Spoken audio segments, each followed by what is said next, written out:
Welcome to the Q&A session for Teaching Practical Science Biology. Currently, we haven't had much activity and very many questions, so I thought we'd just talk about some current issues in practical work in biology and science practical in general. Thank you for joining and participating in the course. The things that are on my mind at the minute is that chance to have a dialogue about effective practical work and to share practice. So I think there's a really good opportunity within the course to do that and to talk about what you're doing and so on. So thank you to everybody who's contributed and put some things in. One of the things I've been thinking about is how do you develop practical skills when you and your students are working remotely, and even if some of your students are in school, a lot of your students are accessing the practical work and accessing the lessons remotely. And I think that's going to continue for some considerable time. So there have been some strong conversations about that in our STEM Learning Community Forum.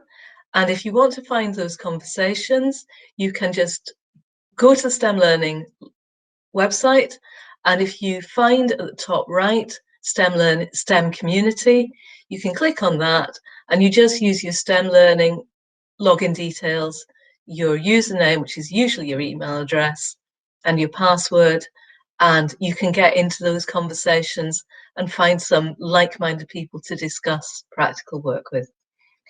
I think another thing that's concerning people about remote practical is, and even practical work in school in the current situation, is thinking about students actually not being able to handle equipment and equipment needing to be quarantined if they do. So that thing about not being able to share means that people are generally doing a lot more demonstration experiments.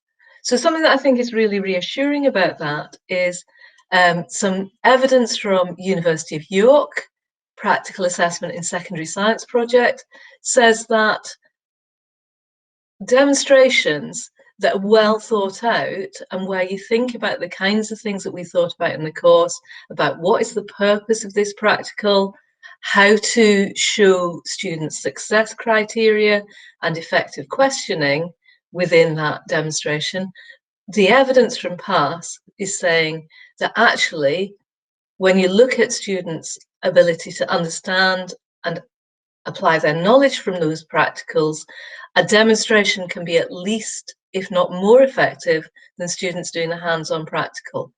So whilst I'd say, if you do get the opportunity to do hands-on practical, that's absolutely brilliant, and I would always encourage that.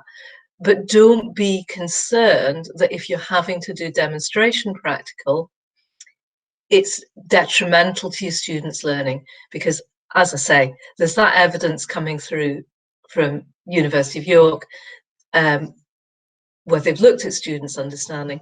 What they've done is they've looked at students' answers to extended response questions, exam-style questions, where they have to write in continuous prose, and they've looked at different groups of students that have been taught about a particular practical in different ways. And what they're saying is the most effective things to do are demonstrations and hands-on. But you can always back that up with simulations and other approaches to practical work. Another element of that is it seems to be that it's the class's individual teacher that makes a difference. So it is all about those relationships, them being able to trust you. So even if what you've got is a video of somebody else doing a practical and you mute it and you put your own spin on the content by doing a voiceover and pausing it to ask questions, that's a great way to get that across. Something else to think about if you're trying to do practical in school during a pandemic or trying to do things remotely is thinking about things that students can do hands-on at home using household materials. So there are some quite nice biology things that you can do with that. So do have a think about that, and again, have a look at that community forum for ideas. And finally, if you are back in school and you're having to have students socially distanced and not sharing equipment, have a look at doing things that they can do small scale, what they call micro scale, and things that can be set up as a small tray for a small group of students. I can see that in the conversations that are in the Teaching Practical Work biology course. There are some strong conversations about making practical work effective and engaging, and also about adding contexts to practical work.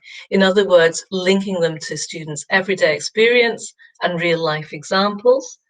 And if you'd like to learn more about that, we have got some face-to-face courses coming up in the near future.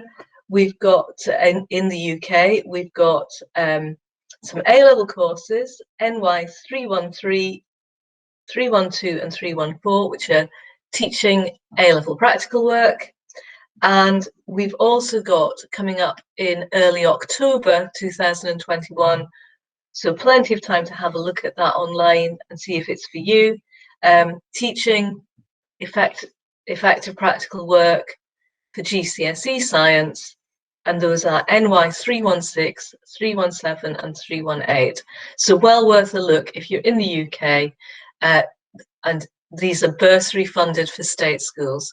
So we'd love to see you face to face, and if you've enjoyed the Teaching Practical Science biology online course, I think you'd really enjoy coming to those residential face-to-face courses and actually having an opportunity to explore practicals hands-on, and also to meet other people and have professional conversations and work with our expert staff as well.